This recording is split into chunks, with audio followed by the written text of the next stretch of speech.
What's up everybody, it's Cash, and today I'm going to be doing something a little bit different. I'm going to be talking about some common gym misconceptions and some common gym myths. And two of the ones that I got a lot of are two of the things that I'm doing today, so it's like, alright, I'm training it, might as well make a video on it. So number one is the bench press arch and whether it's cheating or not. Number two, sumo, and if that's cheating or not. Number three is going to be rest breaks. Do you actually need 2 to 3 minutes of rest, or should you do 30 seconds, whatever? And a few more that we'll just get into as we go on. So I'm gonna start off with benching and whether you should bench flat back or with an arch. All right, so if you're one of those people that are like, oh, flat back is the way to go on bench, anything else you're cheating. If you have an arch, it's cheating, reducing range of motion. I want you to try this.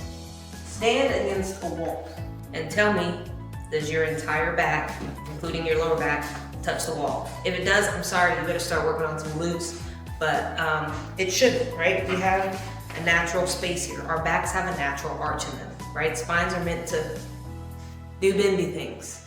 So that's number one right there. You can try as hard as you can to get your lower back on there, but you're gonna end up in kind of a weird squat, unless you have some kind of condition. But that's my number one way that I explain it with should you have an arch when you bench. Even if it's a minimal, there should be an arch. Now, not everybody can arch the way that you see a lot of heavy lifters, women especially, arching. Some people just don't have the build for that, myself included.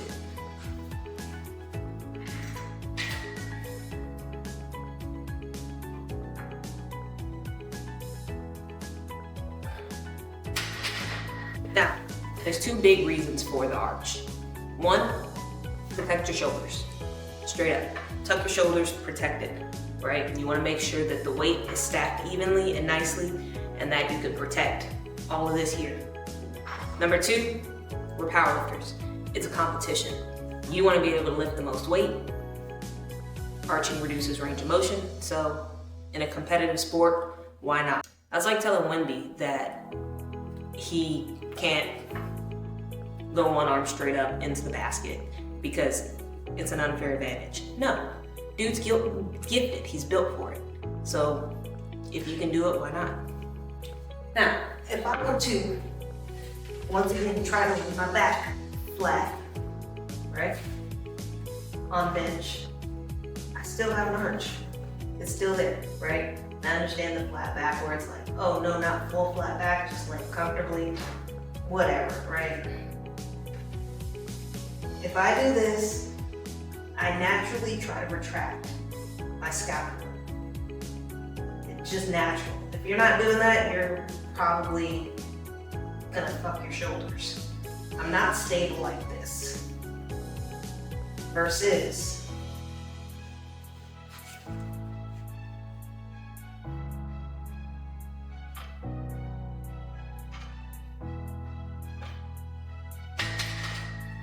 added stability. At the end of the day, bench how you want to bench. If you're a power lifter, you're going to want to try to build that arch and get stable. I have a short torso. I can't do it. That arch is about as big as you get out of me. But to me, it's no more cheating than the guys who sink it and then heave it, the bigger guys. So smaller people and women have the ability to arch to get bigger weights up, and the bigger guys have the ability to sink it and push it.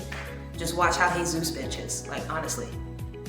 So that's my thoughts on that. You can have your own opinion, and that's that.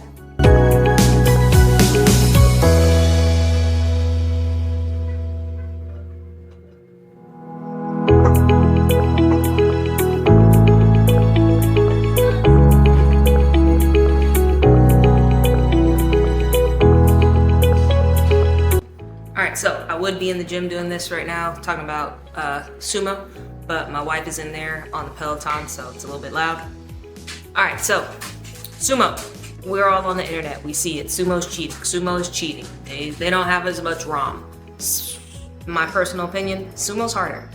I train conventional twice a week and sumo once a week. And sumo, I definitely feel it. It's at a lower level than the other two. So today I have sumo singles at the same weight that I could do conventional triples at and feel better about than I do with sumo. Now we know that yes, the ROM is lower, but what it works and what it requires in order to get a successful lift, especially mentally, is tougher, right? Sumo is slow off the ground compared to conventional. And with sumo, it's a lot harder for you to kind of fight through bad positioning, right? You can grip and rip conventional and kind of fight your way to a lockout, where sumo, it's hard. Once you get to that stuck position, if you lock your knees too early, there's not much you can do. So personally, to me, sumo's not cheating. If it's cheating, why don't you go do it and see how your numbers go? And if your numbers go up, you're obviously built for it. If they don't, you can't keep saying sumo's cheating as a coach. Sorry, not sorry. But it's all about levers and what you're built for. Simple as that. I am a short torso, long leg person with longer limbs, so I am built to deadlift. However, the way my hips are set up, it's not touching my conventional. I can pull probably about 35 kilos more conventional than I can sumo and not feel like shit. But that's my thoughts. Now, let's go sumo.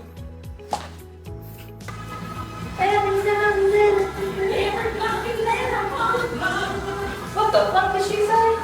She said in the first one. She said every fucking man. And I need you tonight.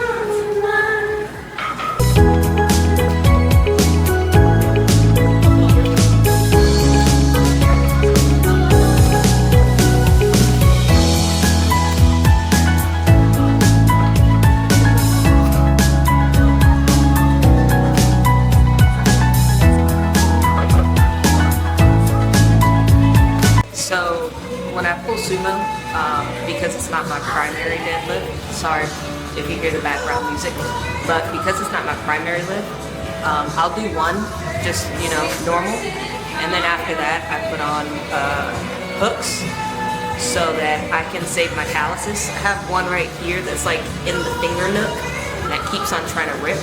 So I'll do one to make sure I have the grip strength, and then I'll switch over to hooks. So when you see me pull with hooks, that's why.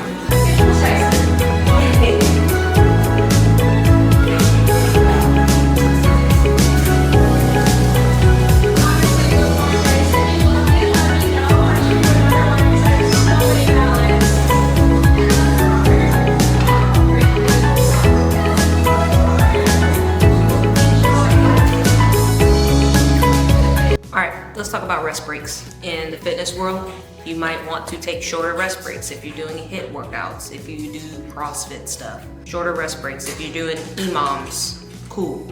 In the powerlifting world, yeah, we get made fun of for it. Yeah, I do have lounge chairs and a TV in my gym.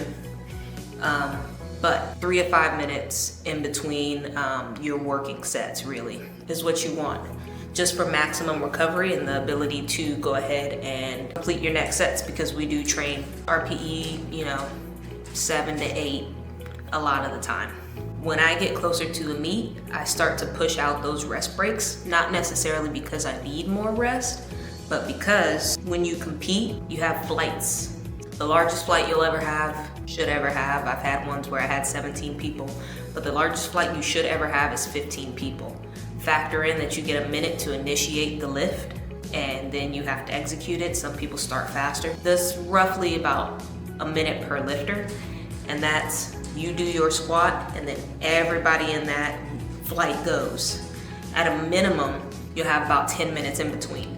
Now, I don't push my rest breaks that far, but I will push it to about 5 minutes in between my heavy lifts, just because if I practice the way that I play, then I'm better, right?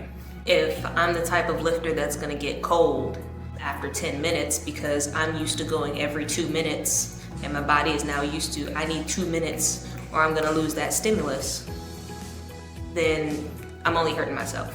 So I give 5 minutes the closer I am to a meet, usually one block out, and that's how I do it.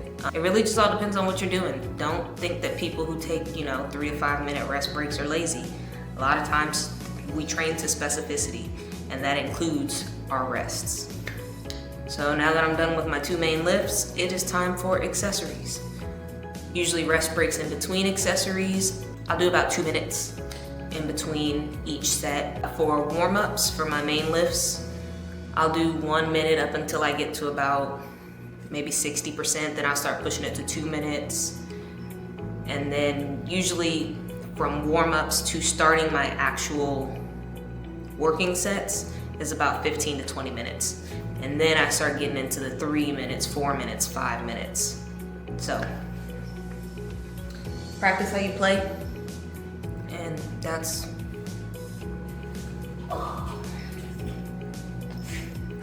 what's up.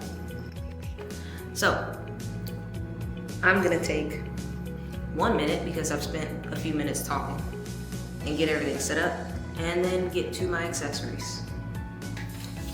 So, another thing that I tend to see and hear is that all you need are the big three to get strong, which, you know, sure, there are people who can get strong with just the big three, but for most of us, we need to do accessory work as well because you need to strengthen all those muscles.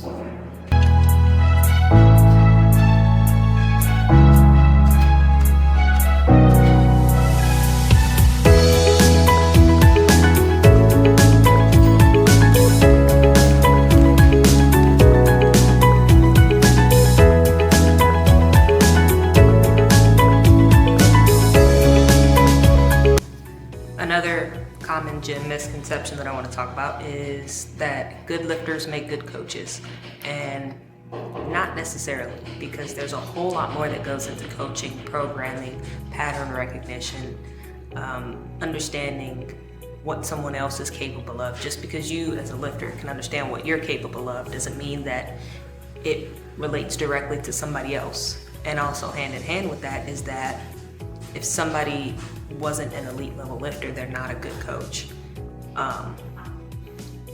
Plenty of people out there with a wealth of knowledge, doctorates, certifications, that just physically aren't gifted when it comes to lifting. So don't choose somebody just based off of their accolades when it comes to lifting. Choose somebody who is able to elevate their lifters, right?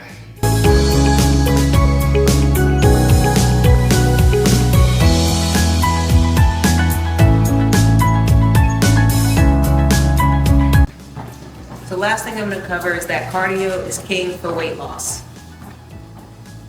Wrong. What's king for weight loss is caloric deficit, right? Toss in some cardio, absolutely. Weight training, 100%. But in order to lose weight, the number one thing you need to do is be in a caloric deficit.